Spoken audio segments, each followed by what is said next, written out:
네, 숨막히는 무더위가 계속되면서 온열 질환자가 속출하고 있습니다. 오늘도 땡볕에 폐지를 수집하던 여성이 집에서 숨진 채 발견되는 등 올 여름 폭염 추정 사망자가 벌써 지난해 3배 수준을 넘어섰습니다. 자세한 내용 취재 기자 연결해서 들어보겠습니다. 박정현 기자.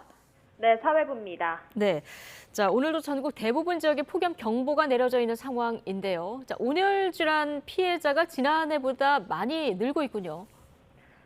네, 그렇습니다. 오늘 오후 3시 반쯤 광주 동구 소태동에서 67살 여성이 집안에서 심정지 상태로 발견돼 병원으로 옮겨졌지만 끝내 숨졌습니다. 여성은 거리에서 폐지를 줍고 귀가했던 것으로 알려졌는데 사망 당시 체온은 41.5도로 측정됐습니다. 소방은 온열질환으로 숨진 것으로 추정하고 있습니다. 광주광역시에서 나온 올 여름 첫 온열질환 사망 사례입니다. 오후 5시 기준 오늘 하루 온열질환으로 119 구급대가 출동한 건수는 110건에 달합니다. 심정지 환자 1명을 포함해 96명이 병원으로 옮겨졌습니다. 어제도 경북 영천과 경북 의성에서 농사일을 하던 노인 2명이 온열질환으로 목숨을 잃는 등 피해가 잇따랐습니다. 소방이 집계한 자료를 보면 지난 5월 20일부터 어제까지 폭염에 따른 온열질환 추정 사망자는 벌써 23명에 달합니다.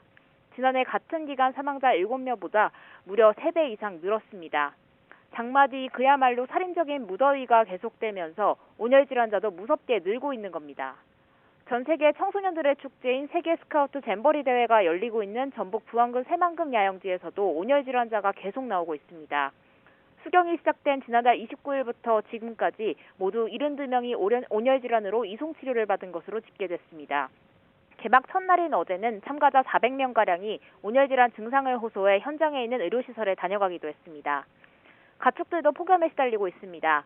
충청남도에서는 닭등 가금류가 2만 3천여 마리, 돼지가 1,900여 마리를 포함해 올여름만 2만 5천여 마리가 더위에 폐사했습니다.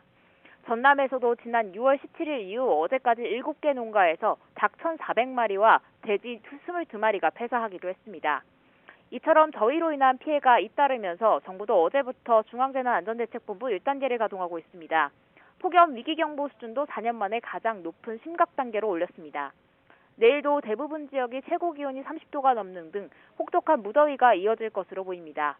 날이 매우 무더운 만큼 되도록 야외 활동 자제하시고 부득이 나가게 되더라도 수분 섭취에 신경 쓰는 등 온열질환 주의하셔야겠습니다. 지금까지 사회부에서 전해드렸습니다.